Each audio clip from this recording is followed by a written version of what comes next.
The Heinous Investigations post-season Q&A talkback will play after this message from our friends at Keeping the Zoo, a full-cast audio sitcom. Thankfully, no one was hurt and the escaped animal was safely returned to its enclosure. Drive FM News.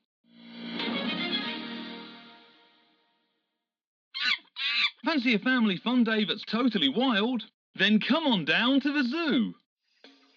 Get ready for loads of laughs with Gina, Dina and Rowena, our team of hyenas. Be prepared for plenty of hugs with our sun bears, Lord Bairden Powell and his cubs. And stop by the cafe or tea hut for the friendliest service in town. Do you know what I like about you, Kim? Presumably, this will be a long list. Otherwise, it's just rude. For a day out that's full of laughs, new friends, and animal adventures, come on down to the zoo. Visit Keeping the Zoo podcast for more information.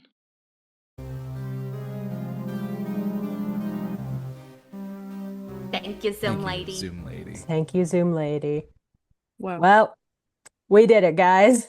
Season 2 of Heinous Investigations is finally done. After literal years. Let's go. Wow, look at that. Yeah. Who would have thought? A miracle. Truly. But one thing that has not changed is the eternal curse of multiple calls, because Jess feels the need to have as many people participating as possible and wants to be fair. What's the thing about if you try to schedule something with more than 4 people, it becomes like statistically improbable that it'll actually work? Yeah. But I mean, But you know what? We left the group chat. We're here. that's true. It took me a second. I was like, oh yeah, that is what it's called. The plans have officially left the group chat. We did it. Yes. Good job. Good job, us. So this is call 1 of 2. And on this call, we've got, I'm just going to just speed run it here. Matt, Jamie, Riff, Dio, and Owen. Hi, guys. Hello. Boys. Wow. Boys, howdy. Boys. B-O-I-S. I can't believe there boys. are only boys in this call. Yeah. It's a Whoa. state I of said mind. it earlier. We've Yeah, established. boys is a state of mind. It is not indicative of gender. It is a state of So being. true. So true. This is call number 2. Wow. I have Maria, Naomi, and Toan here. Say hi, people. Hi. Hello. Yay.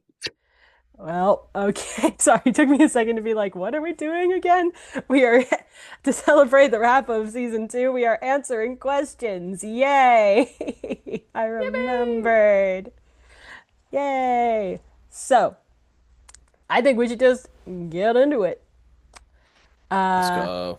So, I think the first thing, actually, I was going to say get into it, but as per usual, I forgot that I wanted to open with something actually nice and serious, which is just, I said this before our call, but now that we're on the record, I am just really grateful for all of you guys being involved in this project, and it makes me feel really good, and I will not cry because that would be crazy. So thank you guys so much for sticking around and being amazing and giving such great performances for this show, which is certifiably silly.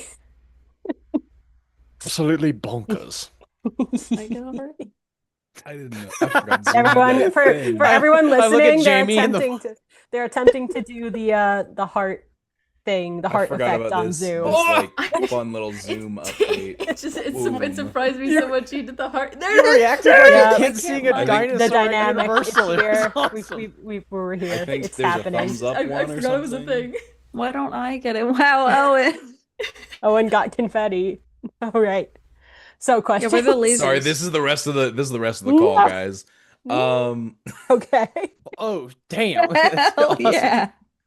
Owen's just getting full light shows. Mac Okay. uses Unite. Who needs the club when I am the club?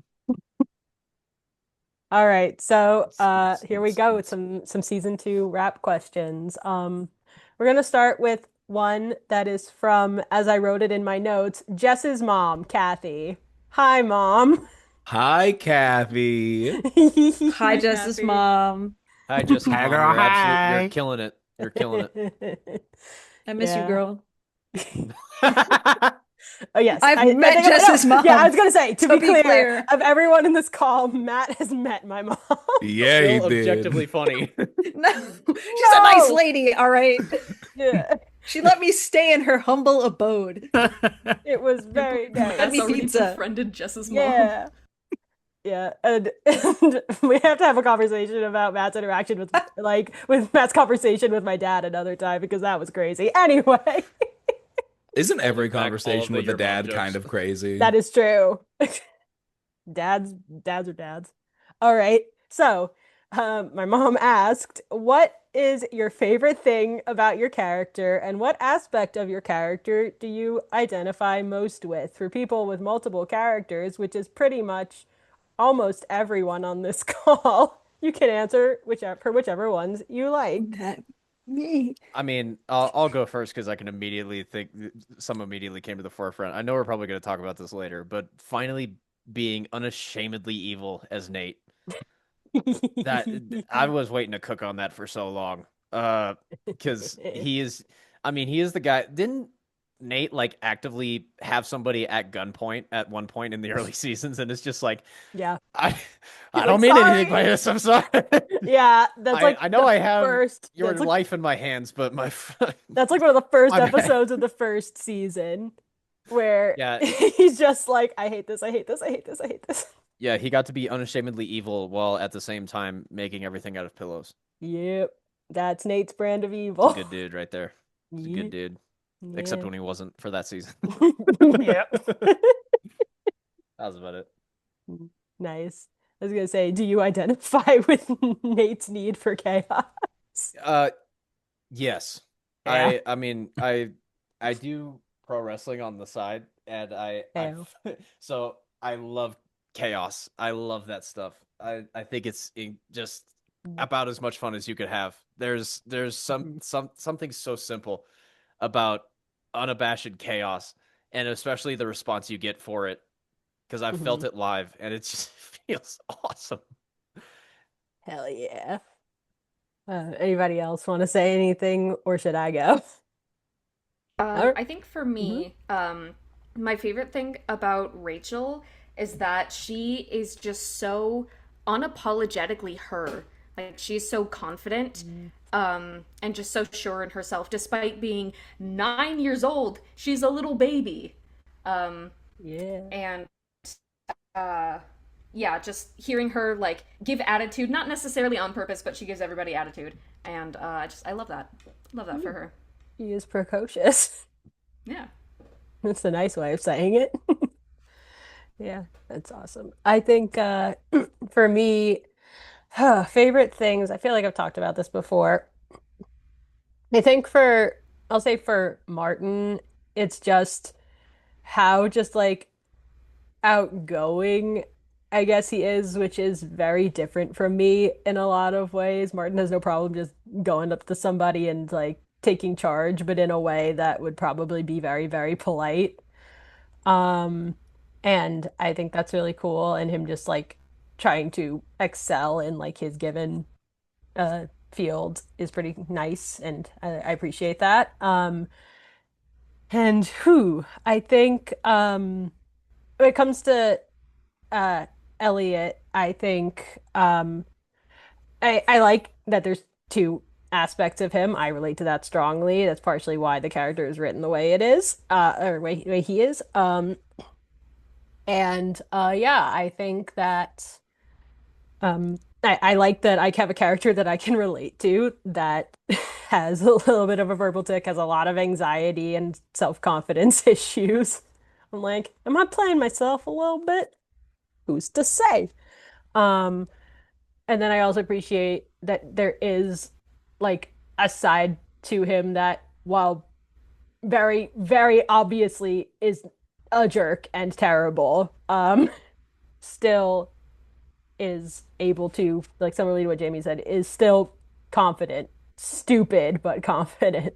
So Yeah. And I think that, yeah, I said I identify a lot with Elliot. I think there's also Martin's like kind of eccentricness that I would say that I like identify with. And I think I can identify with the sigh aspect of it all in circumstances where I get really, really angry, which doesn't happen often, but I can kind of get there.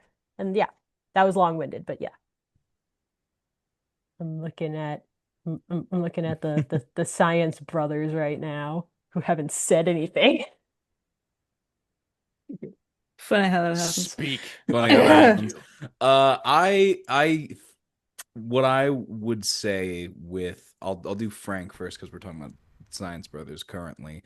I think Frank is such a wonderful character because he is someone who kind of like what James was saying earlier about Rachel. Frank is very much fully just himself all the time. It was really, really interesting getting to explore a bit of his history this season, coming from Frank in the past being very much the same person, but kind of like tucked in, tucked away. Like, I don't want to be loud. I don't want to take up space. I'm just going to, have my special interests quietly and away from people so that way no one will judge me for being a weirdo. And then it eventually is just like, well, I am weird though. I'm weird. I don't fit in, sorry. Like just being loud and like being okay with being a little chaotic and being able to enjoy the fun in knowledge, the fun in discovery, the fun in learning, and wanting everyone else to be included in that fun as well. I also really strongly identify with Frank as a protective older brother character. I absolutely love how sweet and kind he is to Benji, how important his family is to him, how important to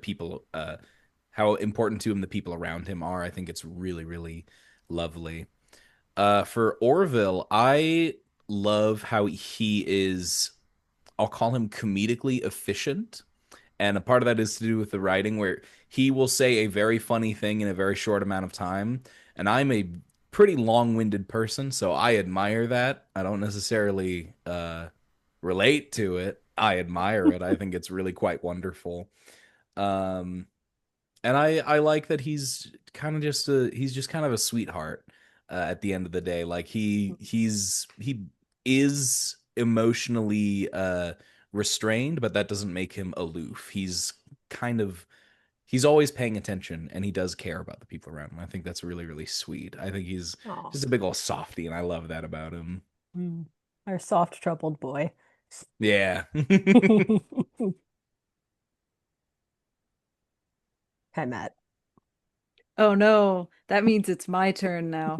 Um, I really okay. My favorite thing probably about Benji, and it's such like a difficult choice to make because there's just so many lovely things about this character. So thank you so much, Jess, for writing him and allowing me to play him because I Thank love him you. so much. Like that's my little baby. I want to put him in my pocket and carry him around everywhere. And one of the reasons why I want to carry him around everywhere, and something I relate to, geez, somebody just slammed a door in my house. I'm so sorry. Um, is that he just finds the novelty in like literally everything.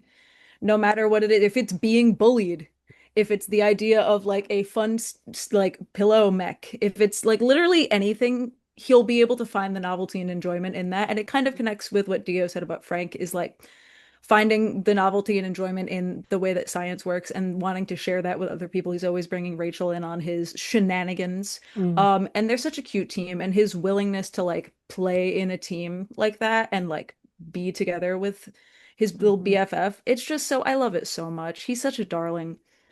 Um Something I really admire about him is that he like for so many things he just takes it with stride. There's so many things that happen to him as like a straight up child that would have just like docked me at the knees. And it's just so impressive that he's such an emotionally mature child Mm. and he like is so just like outside of it all for so many things, not in like a bad way, but like within like the bullying aspect, because he does get bullied low key in the show a couple of times. It's so beyond him that he doesn't even, he's like, huh, how interesting. Because it's just so beyond him. He's got so many other things on his plate. He's building like a meteorology station in the backyard. Do you think he has time for people to call him goofy? He has scientific data to put in an Excel spreadsheet. And I admire that so. Shit. He's literally Phineas and Ferb. Except he doesn't need Ferb to build it because he has Rachel who can manifest it into reality. Aren't you a little young to be building a roller coaster in the backyard? Yes, he is.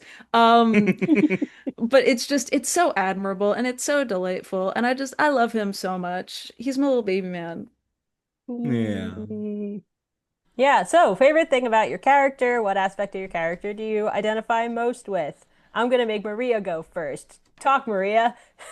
Okay, I think that I really identify with how Ginny is becoming a bookworm lately, which I really love. I think the thing I most admire about her is she feels like she's usually fundamentally optimistic, and I think I'm only selectively optimistic.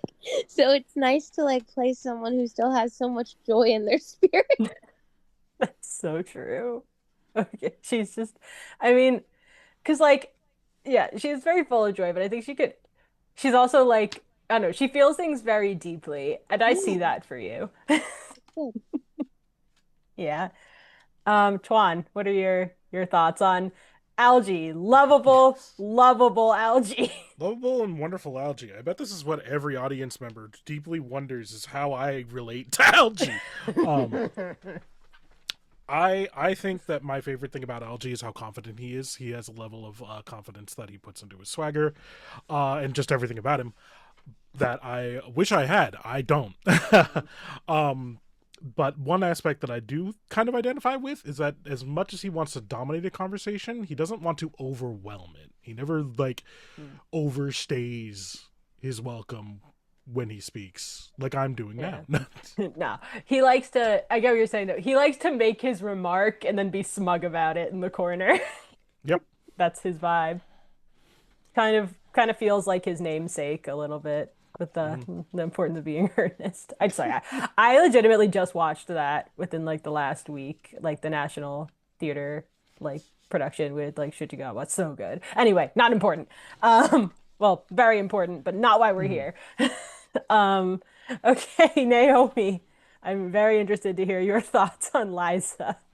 Yeah, I feel like my favorite part about Liza is like her competitive side. 'Cause like from an acting point of view, it's very fun to do because it is just like kind of like over the top goofy, whereas she's like generally a little bit more of like the kind of mellow type character. So that's like when she gets to be like really kind of over the top. So that's like really fun to perform. And then I also just like I like it because it's so unexpected. Like when you see like what she's generally like it's like yeah, it just adds like a fun kind of dimension to her character. And I do relate to it a little bit as well because I can be competitive, not to that extreme, but I played Catan with you. I've seen it. Yeah, no, I was gonna say like Catan, like I have to be in the right headspace for it because I will get locked in on it. So that's also what I identify with. But also just like she just really like cares about people and cares about her friends and stuff. So yeah, like that kind of like always thinking about like how other people are doing, like I relate to that too. So she's just got maximum empathy. Yeah.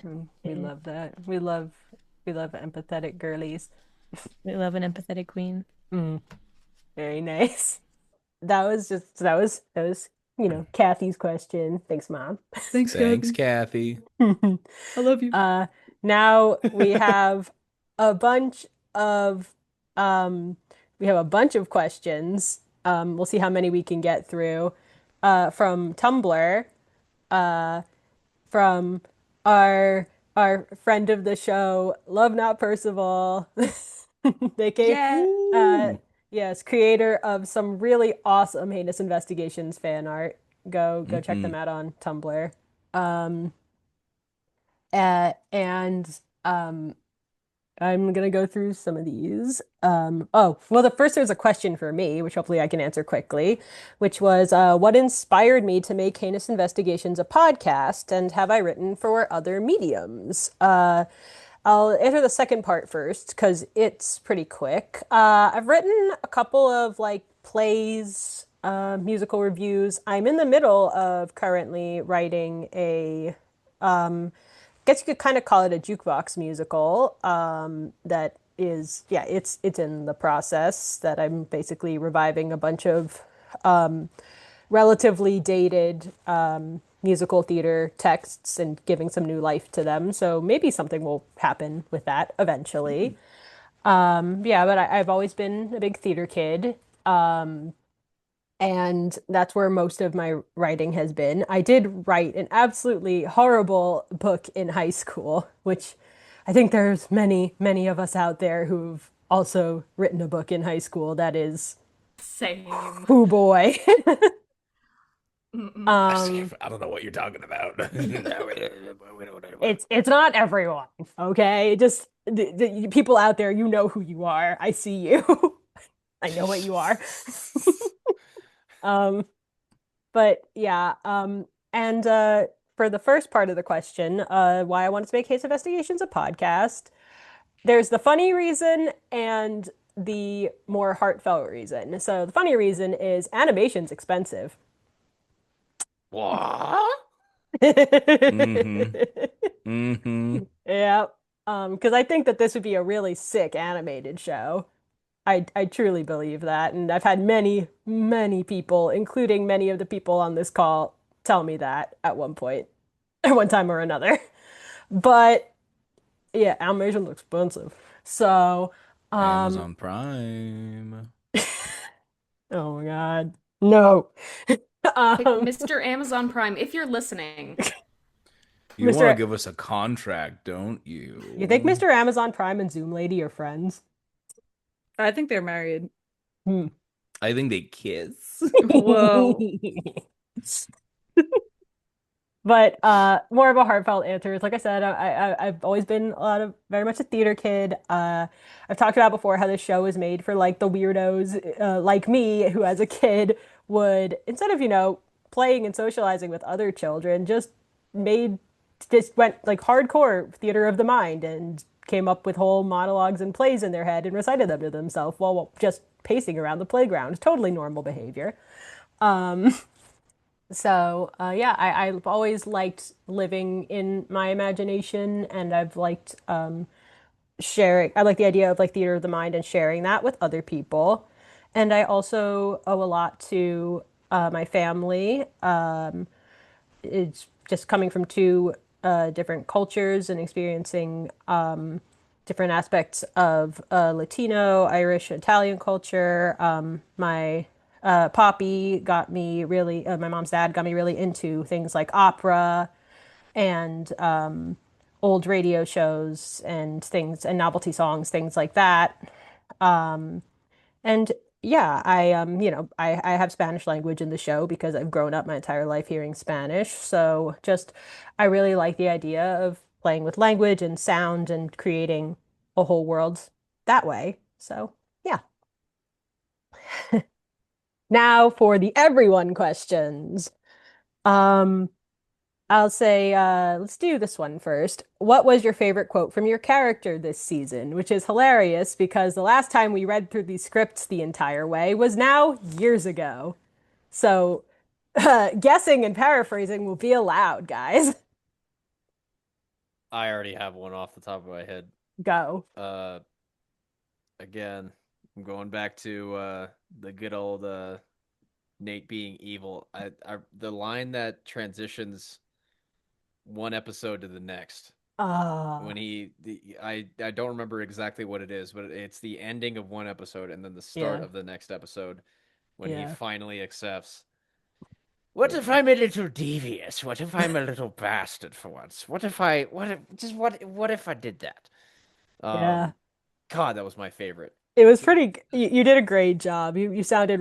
I think about that one a lot too because you sound really menacing at the end of one episode, and then then that's how the next episode starts, and then it immediately goes back to Nate just being like, "Ooh, that sounded scary."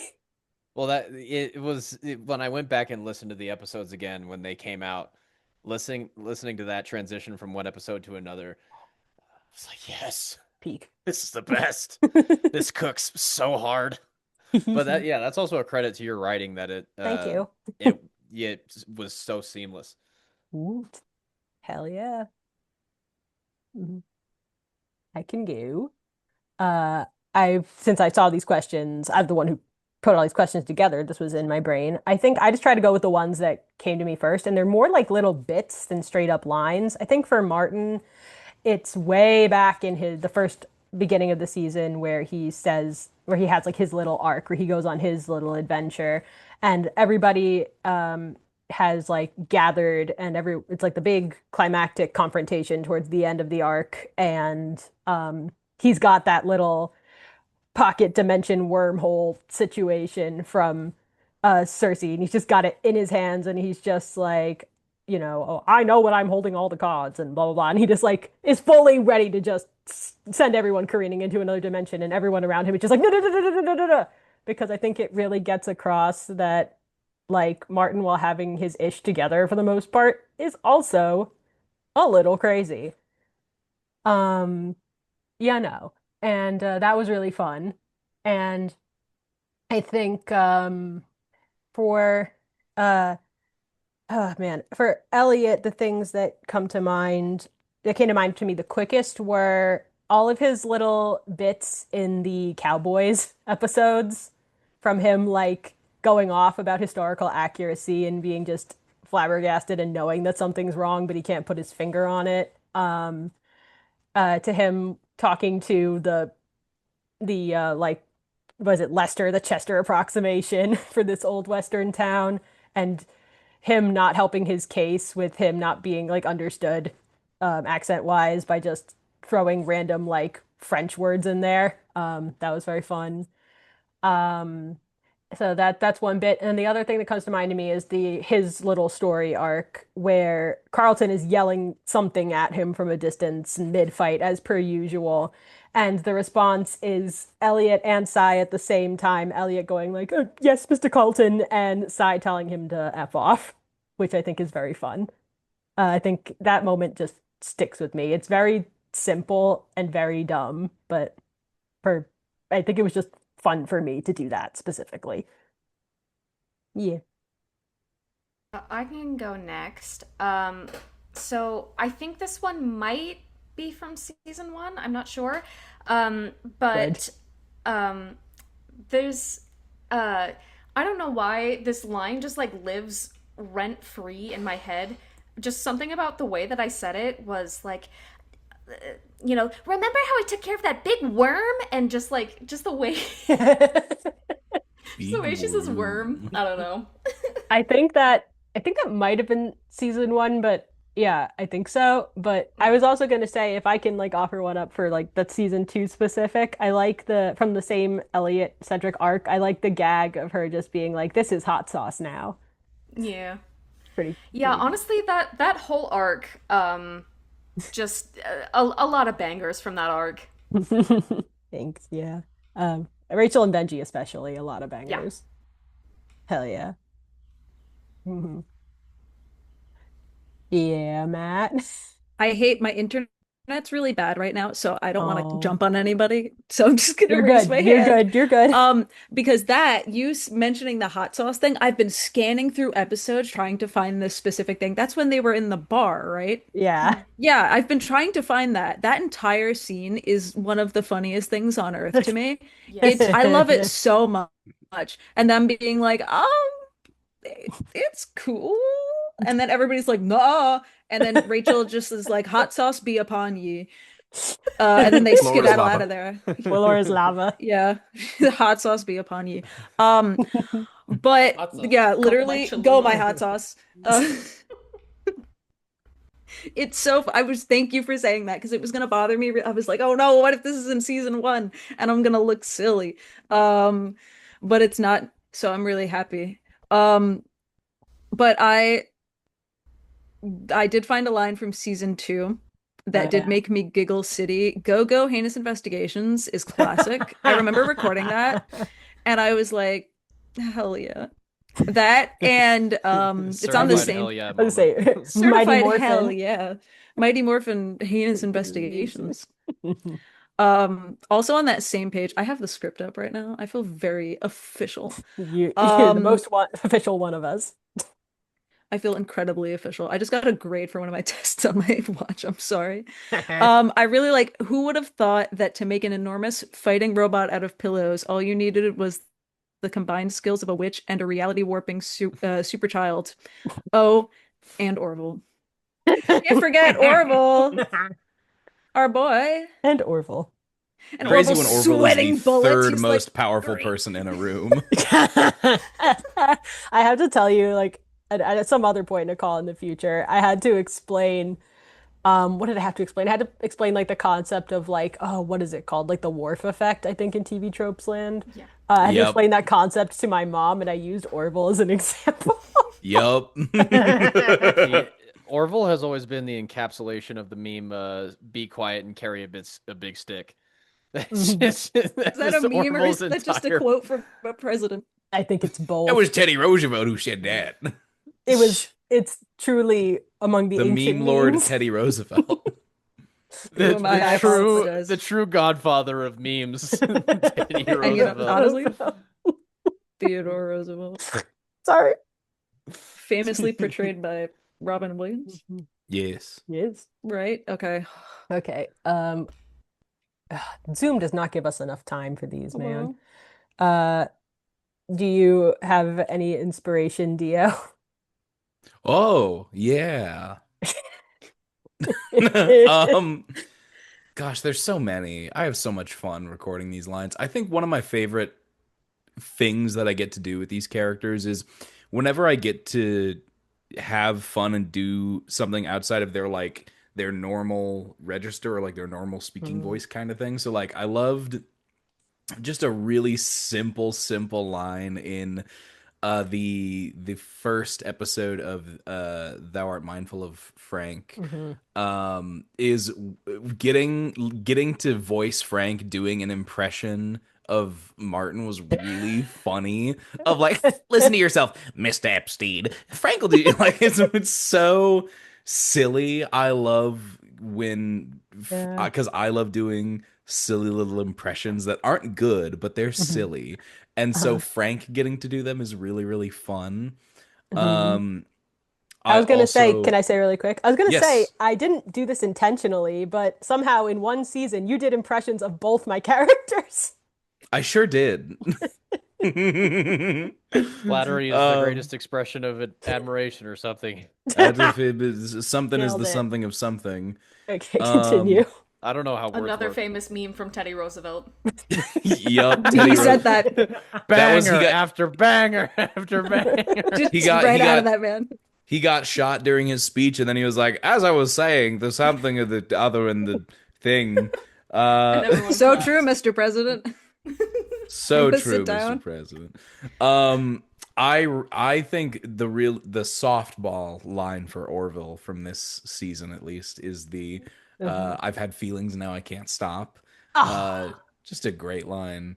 So relatable. You reminded me. I meant to turn that into merch like a million years ago. I need to get a sticker. It's not too late. I gotta make a sticker, guys. I have the image somewhere in my files. I'll do one more as well because I think of this line a lot. I think it's a lot of fun. I played Gordon the Djinn in the bottle episode. That episode, I had the time of my life. It was basically doing a Caesar Flickerman impression from the Hunger Games. As intended. That was my inspiration for Gordon. I loved it. Shout out to the Tooch. Love you, buddy. And that was also another moment where I got to do not really an impression, but it was when Gordon was reading Ginny's mind, and I got to do like a love, love, love, love. It's like a carnival, so full of love. Like just I loved how silly I could be with that character. It was so much Mm. fun. And that line Goofiness was personified. what personified? Goofiness. Goofiness. He's Yes. goofiness. Simply goofy. Yeah, that's my fun little bonus character.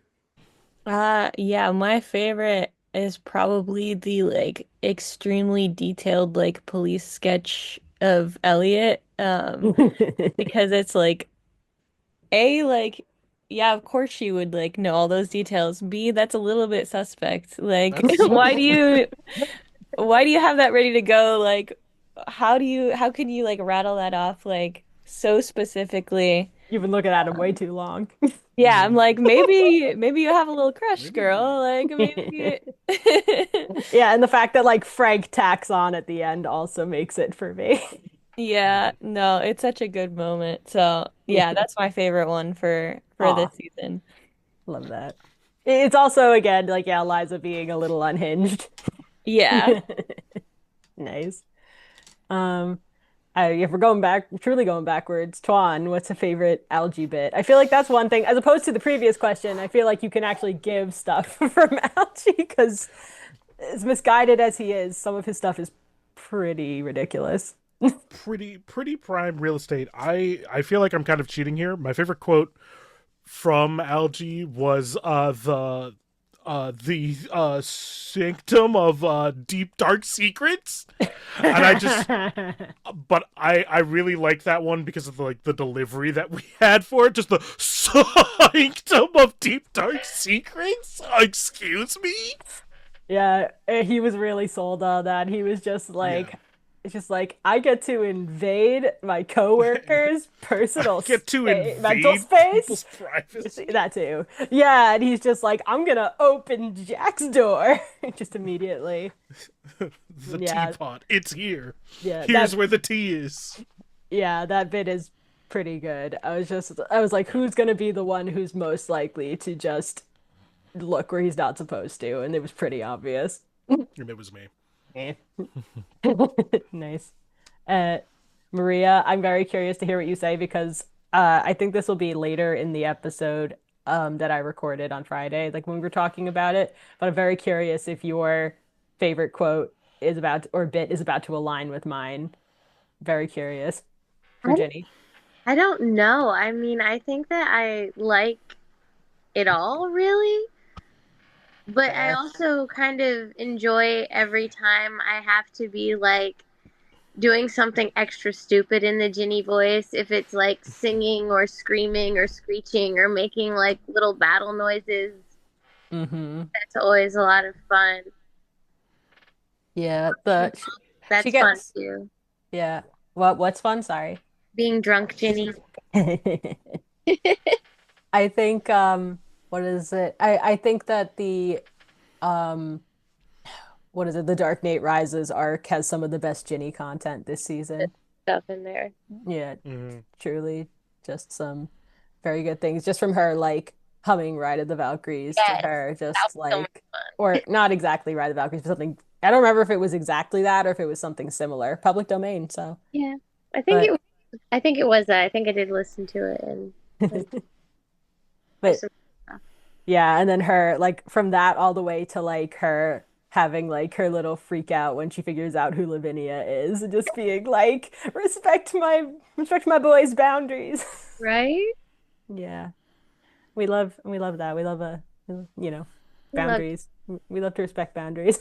So yeah, for sure. Nice. I want to of course we're gonna have to make a second Zoom call again. Of course. Every time. But with a few minutes left, I'm gonna ask Owen, who has to listen to all of our lines all the time, if you have a favorite moment or quote. This was unexpected. Yes, it was. He has a lot to pick from, to be fair. So yeah, no, this could take. I gave you 3 minutes. I don't have full on kind of standouts other than like It's just kind of like every single time there's just like a little kind of quip between characters. And I don't know how you guys do it because you all record asynchronously, but it genuinely sounds like you're all just sat in the same room, literally reacting. And it's just the amount of times I'll sit there and I'm just piecing things together, and I just have to giggle because something has just the pieces align so perfectly. It's insane. Thank you. That's We honestly did one of it. the biggest compliments I could ever Yeah. receive. Huge. That's awesome. Thank you so much. We did it, guys. Owen. We're from all around the world. Well, including you, we're all around the world. And the fact that we sound like we're all in the same room, that is dope. That is We awesome. did it. That's great. We're all meeting in the spiritual plane. Indeed. As we're recording. Truth. In the was it the Mindscape? In the shadow room. Yeah, we're Someday all in the... we'll have like a live reading at a con or something. Oh, so dream, true. Man. Let's go. Owen, yes. Why dream? We got to start manifesting. Owen's, I was going to say, Owen's Get out of the group like chat. accessing We gotta the take inner it out of Disney the princess with We that. gotta get the plans out of the group chat. Just yes, we can do it. We can do it, guys. It starts now. We can Get it do out of it. the group chat. Get it on to a go. Facebook The event main page. stage at New York Comic Con. True. You heard it here Amazon first. Prime, please. Shoot for Mr. the Amazon stars. Prime, please. I want to ask you for anything else until I get into the industry. Negotiations start now. All right. Let's make. Oh no, they're a call. Okay. Let's go. How do I stop recording? I forgot. It's been a minute. Check back in after these messages. Hey. Beep, beep, beep, beep, beep.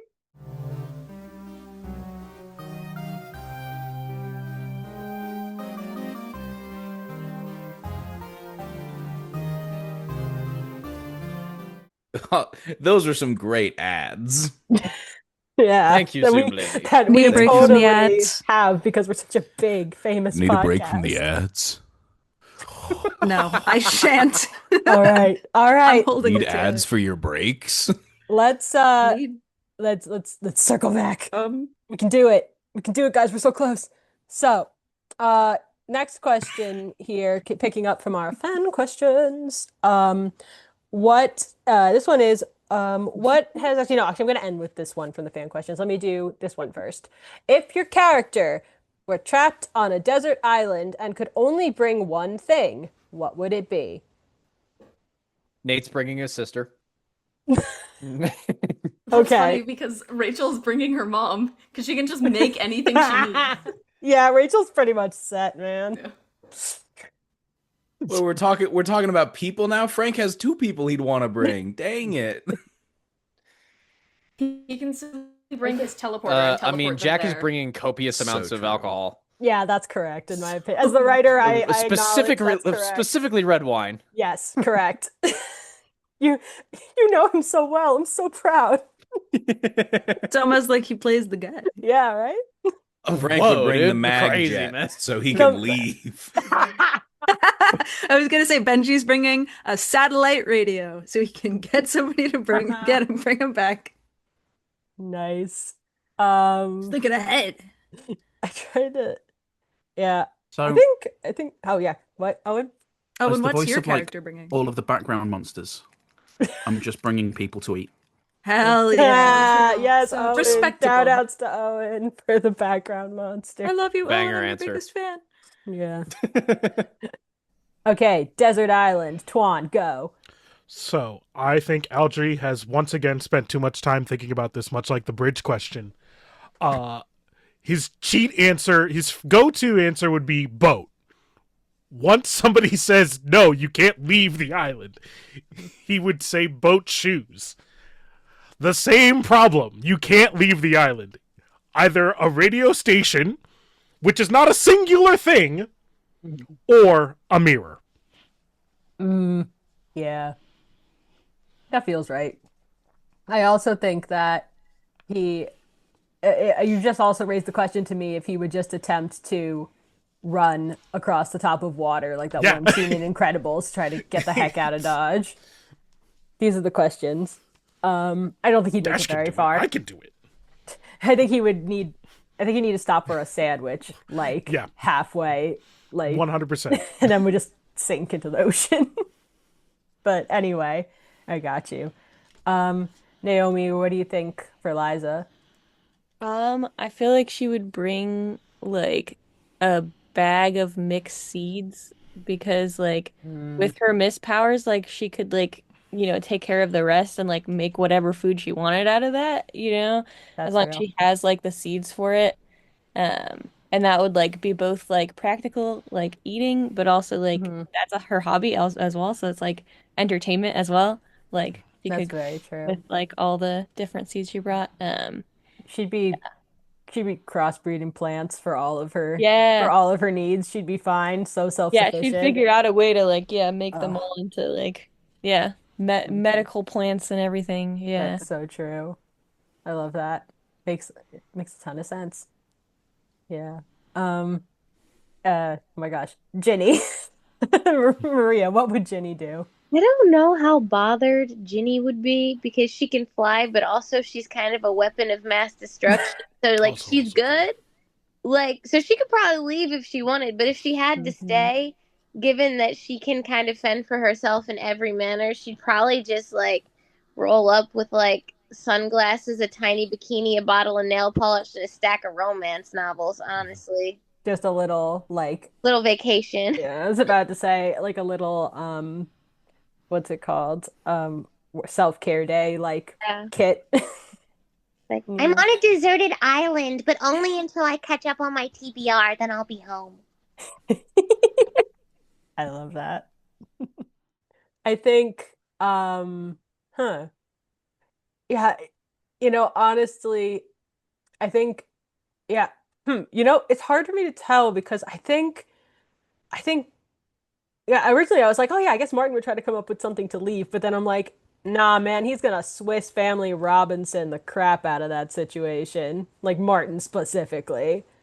He's gonna like within like the week there's gonna be like not like a neighborhood of like tree houses and like he's gonna have like food and water for days that he's just been able to gather in the span of a week. That's happening. So like what would he have with him that like, oh yeah, I guess I don't know if this counts and it's really would the hat count? Would his hat count? The stupid straw I hat think that he it wears wouldn't and count everything. because it's a part of his clothing, and these characters are not on the island naked.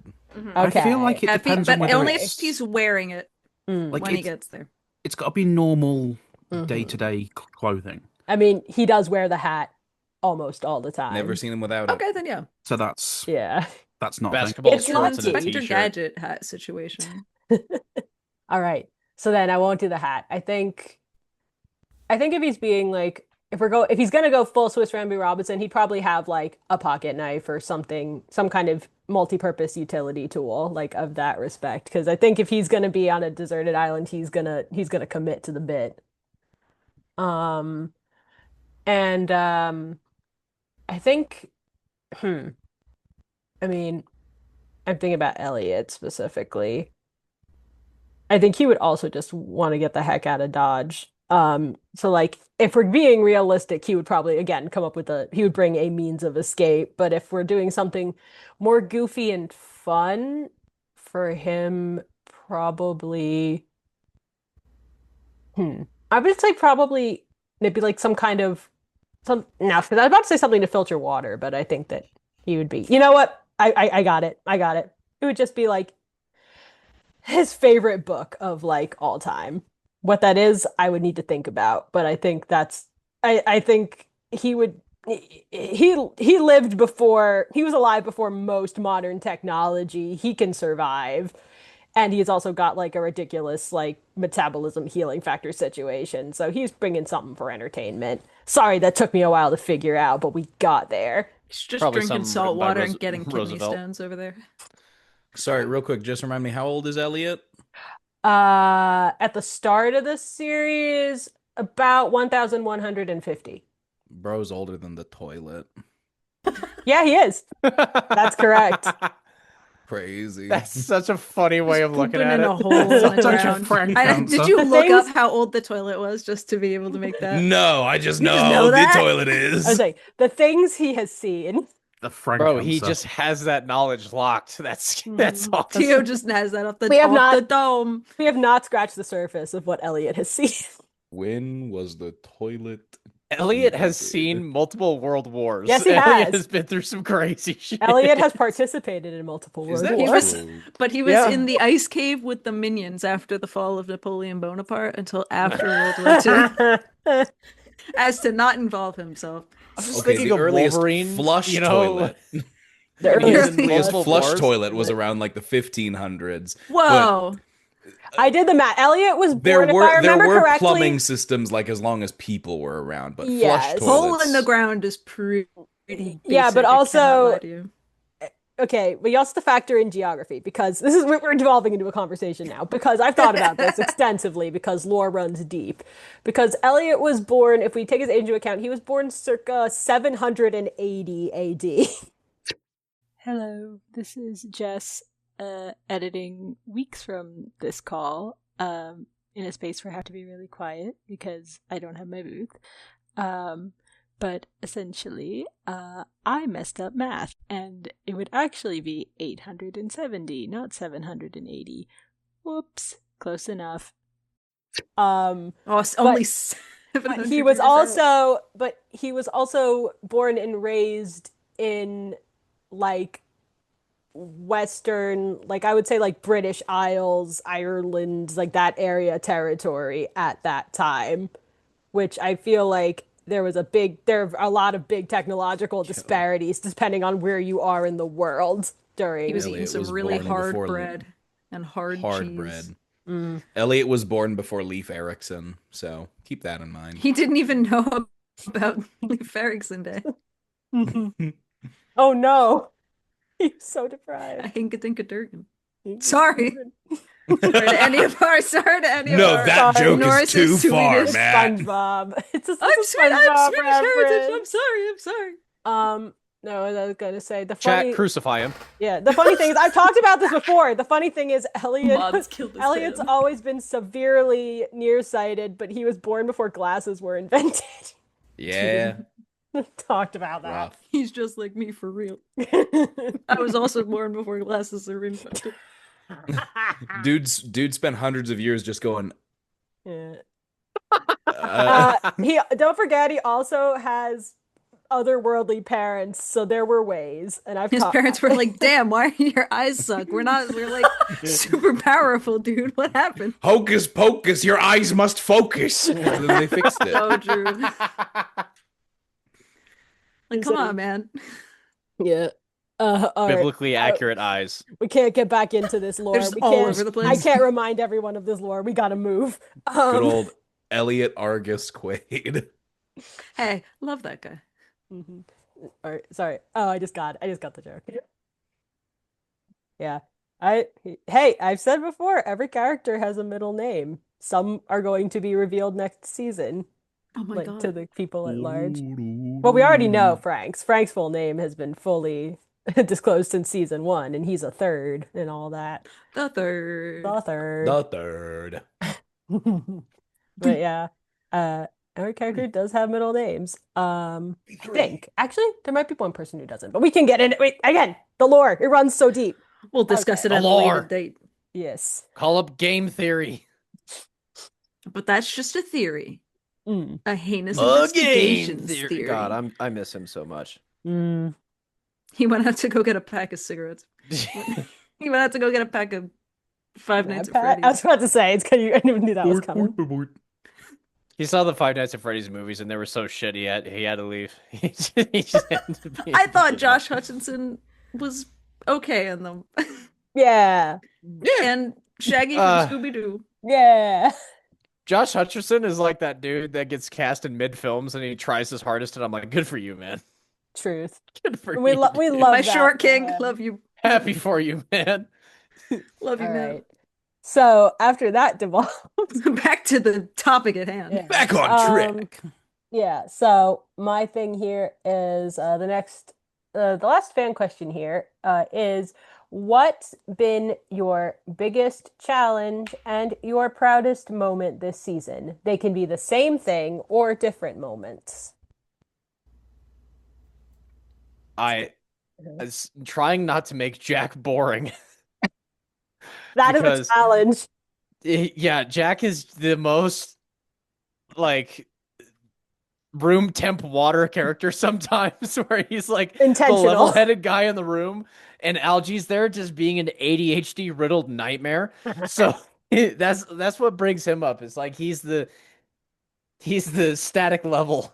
Yeah. And he's also just my voice. So sometimes I read those lines and I'm just like, God, that was monotone as hell. That was about as the one note as I could possibly be. Yeah, but I mean, it was really good. I enjoyed him. What do you call it? I enjoyed Drunk Jack very much in Oh the bottle no, dude, episode. the emotional no, that shit was so fun. Being drunk as hell on Jack was hilarious because some of his lines are so sad. I would read them and it would take all of my self-control not to just laugh because it's self-indulgent almost.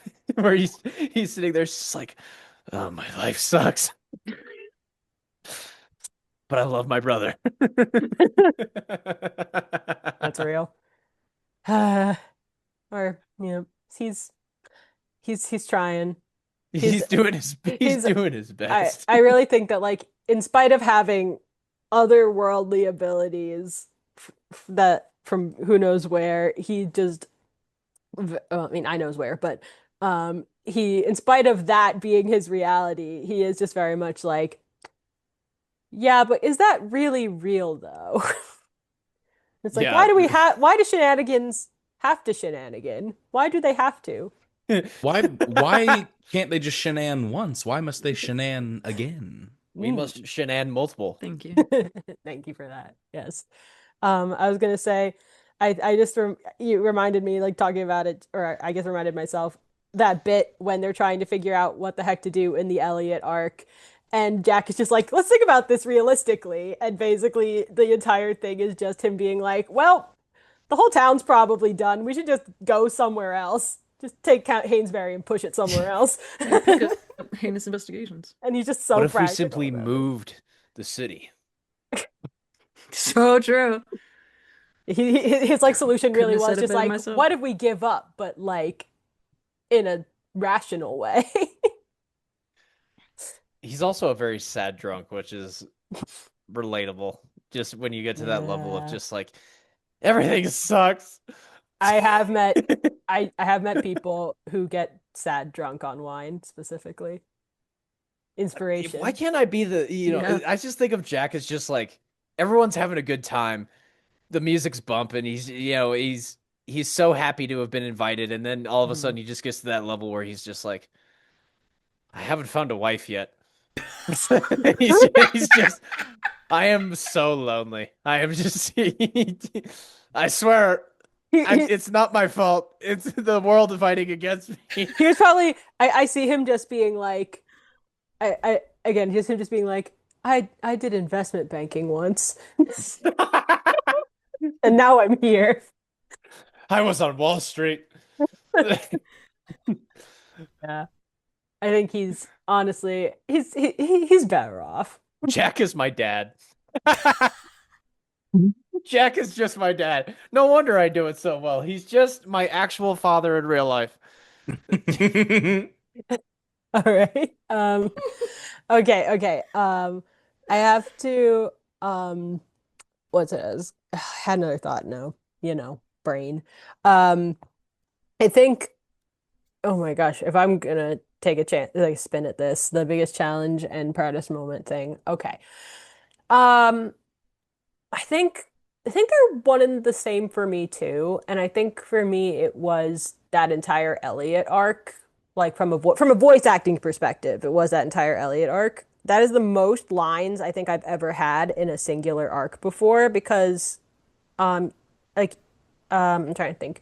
Even I think the Martin arc also had a lot, because I had arcs for each character this season, which was something that I just did not have previously. And I wasn't sure if like I would have like the stamina to do it, or like, especially because both of those characters are so low in my register that I worried that I would like wear out or something during the process of recording. But in reality, I think Martin took a little longer, but that Elliot arc specifically is when I feel like I really found his voice 2 seasons in, like both as himself and as like the as Sai, like the demon part. I feel like I really settled in to like what that character is. So I was pretty proud of that, and also just a lot of scenes where and it's so funny saying this because I'm looking at Dio right now who's done this already a million times, but like the talking to yourself thing is crazy when you hear it back. I will say the biggest advantage being in a scene with yourself is you have a pretty good idea what your scene partner is going to do. That is true. It was I had to I'm trying to think what I did. I had to I mean I think everybody does this who has multiple characters, but you record them separately. And I think I recorded Elliot's stuff first and then went back with the size stuff. And yeah, it worked pretty well. I was able to remember what previous me said. And that was really fun. Also just for like, what is it, blowing a raspberry so ridiculous in that episode that it actually damaged my old mic. Crazy stuff. That's awesome. I think mine is a little bit of both as well. The what was it? The journey to the center of the Orville, the one we go to Journey to the Center of the Psyche. That one. Yes. That one was interesting. Yes, I was talking to myself for a lot of those 2 episodes.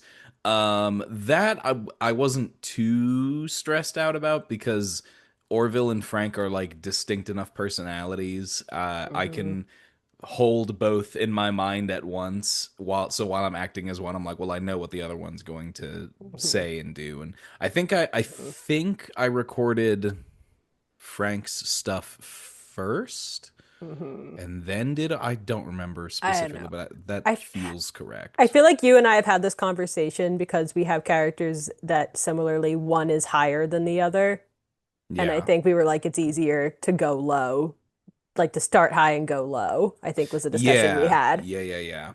So that was just a really, really awesome time. The thing for me that was particularly interesting to mess around with is the idea of Orville displaying enough emotions that it becomes like a problem and it becomes something that can become a character arc, but also doesn't make Orville not Orville. That was a really interesting thing of like taking this character who very intentionally has a very flat, monotone delivery to everything and still bringing in all of the necessary subtext and emotion that is necessary to convey character, and in this case character arc as well, because he goes through a change in this arc.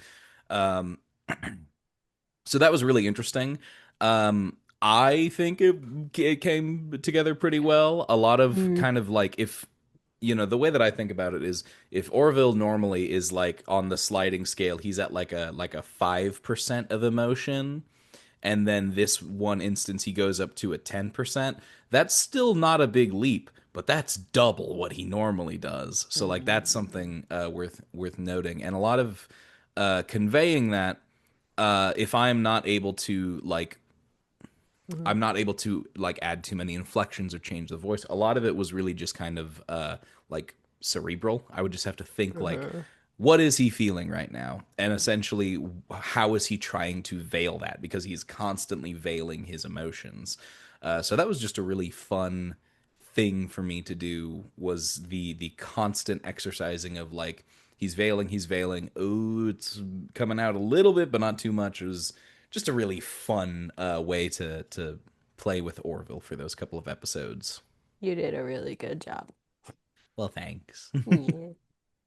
It is kind of crazy how many levels that you get out of a character like Orville, despite being like just one, like the voice itself is so one note, but it's he's an insightful guy. Dude, no. Yeah. He's also having a relationship with one of the coolest characters in the whole show, Ginny. Ginny, let's go. True. Oh yeah, I can't wait to hear what Maria has to say. Since season 1, Ginny was one of those characters I was just like, this is sick. Bro, you have a vampire? Hell yeah, dude. Why Ginny's not? Just, one of my favorite lines from the whole season, or one of my favorite exchanges from the whole season, is still that from the Nate arc, where Liza goes, "Ginny, I see you gathering belladonna. You are not poisoning the kidnapper." And Ginny's response just being like, "I'm extremely protective." Also, God bless America, she kills it every time. Her lines, every single one of them, is so well done. It makes me so jealous. She is about as perfect a casting as any of us. It's perfect. Yeah, Maria's great. The way that Maria, like, I think she showed up like towards the end of the casting process. It's crazy. Like, she was not in like the initial casting call and like came in via, and like I think I've talked about this before. It was David, who I was already trying out for Carlton, was just like, I think I have somebody who'd be a good Ginny. And then I was like, okay. And then I heard it and I was just like, yeah. This is it. Yeah, this is the one. Yeah. All right. Let's oh right. Oh my God. We're running out of time again. Oh Jesus. So, quick. Biggest challenges and proudest moments this season. We got Matt, Jamie, and Owen. Who wants to go? I kind of have one if nobody else is ready. Go. Proudest moment, I think I've talked about this before, but I think during the Elliot Psy arc, where I was just like in the booth going, how can I make myself laugh right now? And I think it's one of my favorite performances. Not to honk my own horn. But yeah. And I think for challenges, I think it's kind of just been like letting myself trying to describe this quickly. The voice has like definitely evolved over time. And so there's a big part of me that's like, ooh, imposter syndrome, no, it's bad now. But it is what it is. She has grown. Yeah. I think. And obviously, if it was a problem, I would have been directed to stop doing it. Well, yeah, that's these kids are maturing. I mean, like it's been a year, but like they're like they got their own character arcs going on, and they're I think it's great. Yeah. Well, this season I wrote an episode, so that's probably both things because it was like approaching material from a whole new angle, but also it was a lot of fun, and that was really cool. And the episode was a banger. Yes, it's the Genie episode for anyone who's anyone who you guys, why are you not reading the credits or listening to the credits, huh? You would have known. Yeah, it was so good, and I remember feeling so good. I remember when you sent it back to me for the first time for me to look it over. I just remember being just so full of like glee, I think is the right word, because I was just like, I don't even know, like, I was doing like the kicks and the arm flappies and the excited like giggling because it just made me so happy. I was like, this is everything. So, thank you for that. Also, I know for a fact that Dio has already talked about how much he loved playing Gordon, and I feel like you were the one who really made that character what like he is. So thank you. Thank you. It was a lot of fun. Okay, Toan, what do you think? Am I allowed to give them a little peek behind the writer curtain? For my biggest challenge. Is it going to be a me thing or a you thing? It's a little bit of both. Okay, I'll let you. I can always edit later. Let me hear it. My biggest challenge across both seasons has always been Delia's name. Oh yeah, okay. So much so that it has become written into the show that Algie will mispronounce Delia's name. Unfortunately, at around the same time I learned that info, my brain went, "Well, obviously it's Delia. Why would you ever think it's pronounced any other way?" The amount of calls I've had to get being like, "You said it right again, Toan." That is true. I do remember that actually. So yeah, that's my biggest challenge. It is funny. My proudest moment was definitely when I got the script for the last episode and saw that Clay Carter was going to be saying the words, "That's right, when you mess with one of us, you mess with all of us." And as a Spider-Man fan, I was cheesed as hell to say that, and then immediately regretted it because I had to throw a Boston accent on that shit. It's okay. I knew what I was doing. The East Coast or the Northeast at this point has kind of melted together to an extent in my brain. Yeah. Don't come at me. I know. I'm New York. I get it. Melted together like our cheese fantasy. Oh, that's Wisconsin. Damn it. Oh my God. Yeah, very. I'm very happy that you enjoyed that as much as I enjoyed writing that and getting that in there. Yes. Okay, Naomi, what do you got? Yeah, I feel like probably the genie episode that Maria wrote. I feel like that one was like just kind of like an interesting like uh sauce that Liza was in because it was like she was getting exposed for something that she didn't even know about herself. And so then like it's that kind of weird balance that was like I was trying to kind of pull off that balance of like I feel like I'm getting exposed, but I don't know why. For sure, because like everyone else knew. Yeah, But she was somehow like, not you, or somehow she's like, not Liza. huh? But also, wait, now that feels bad because it feels right, but I don't know why. Yeah. Yeah.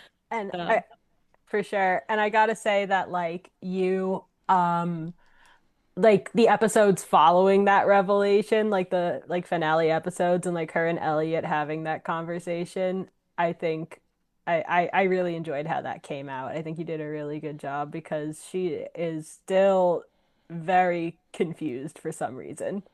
But Yeah, we're she's just still not trying gonna to figure explore it it. out. But Yeah, she is.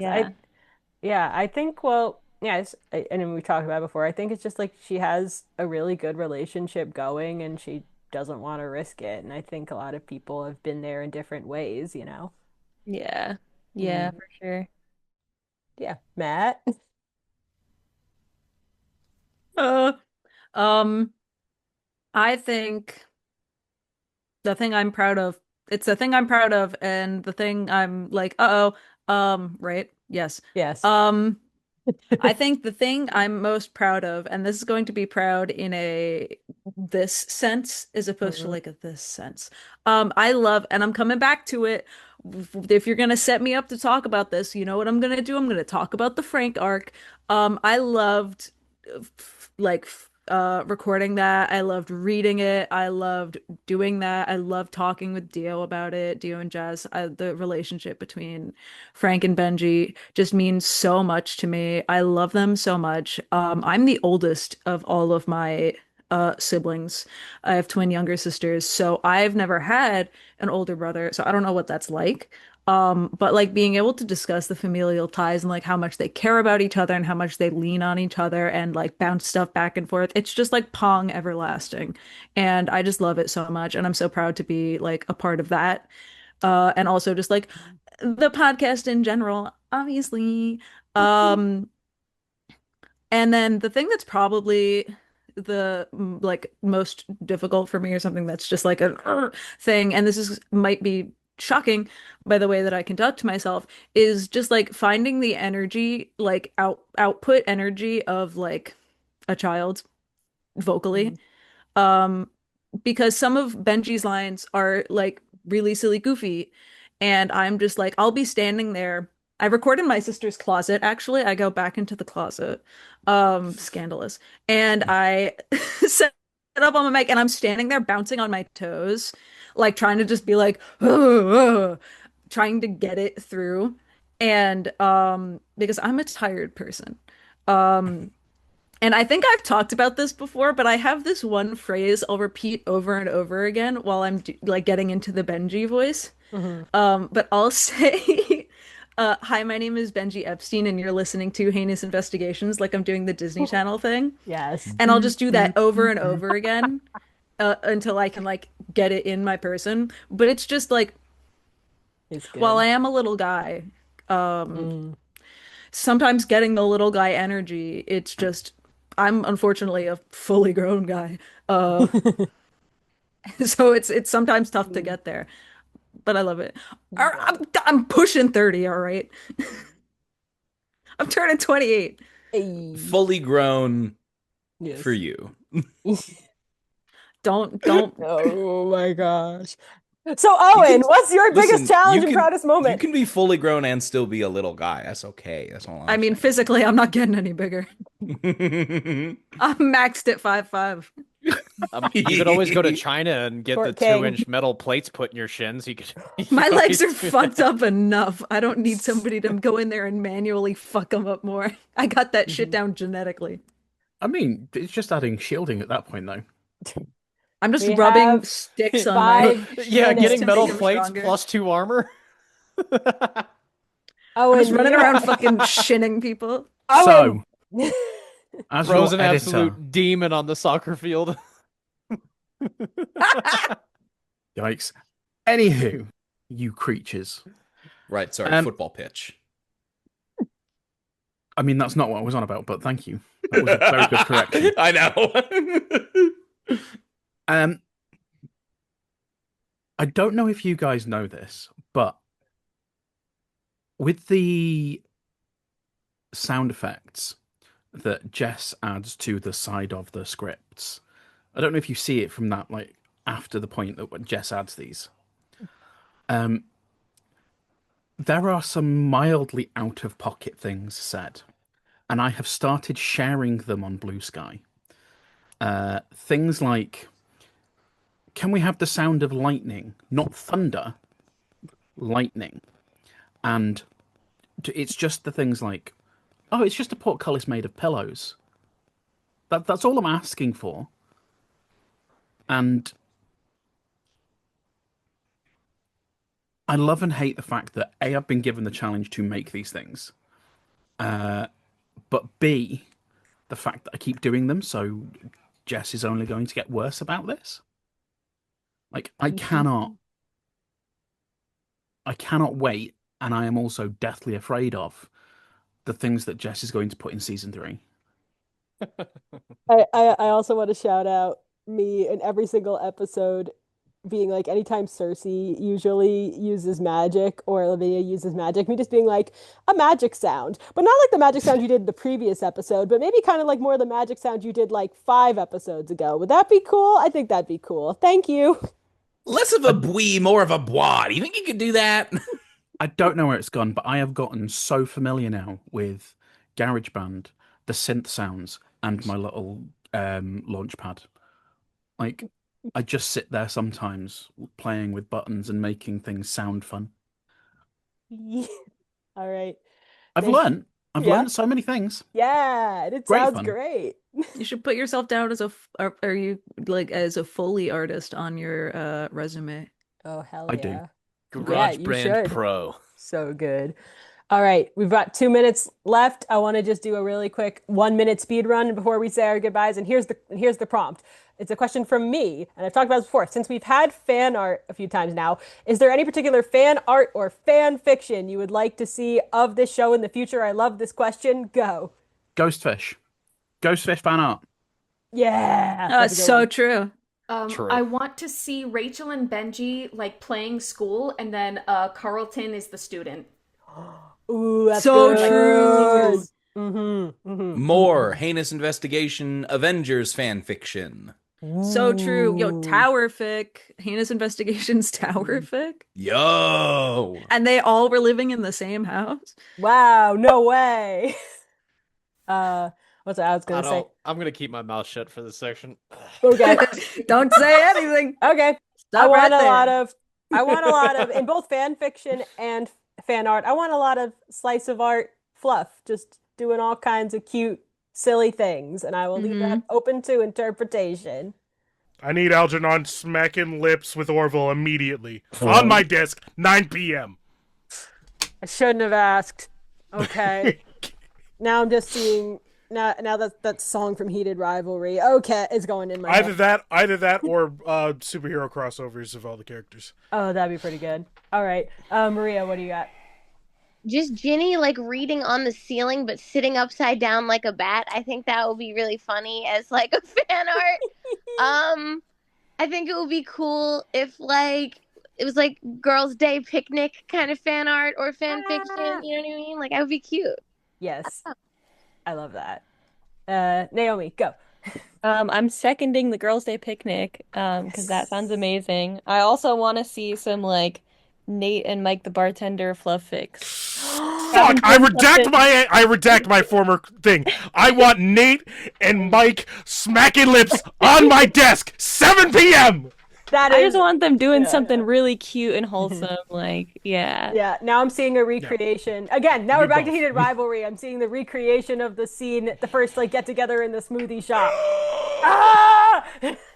This is forever dating this episode, even though the date is definitely on the episode. It's fine. I know I definitely had more stuff. I think for me, I remember now. I am a sucker for when it comes to like AO3, I'm always looking for like those fairy tale like crossovers and fantasy crossovers. So very specifically, I would love to see somebody's interpretation of like a Howl's Moving Castle AU situation, or like the plot of Howl's Moving Castle. I would love to see who they cast as what in that. And please and thank you. Ginny and Orville making cupcakes. Yeah, that's cute as hell. I like that. That's a good answer. I also am going to keep bringing back that I think it'd be really funny because Riff was the one who brought this up, and I'll never let it go. Jack and Liza playing Team Fortress. Let's go! Yeah, let's go. Okay, I want to hear Liza in a gamer lobby. Get her on Rocket League now. Let's go.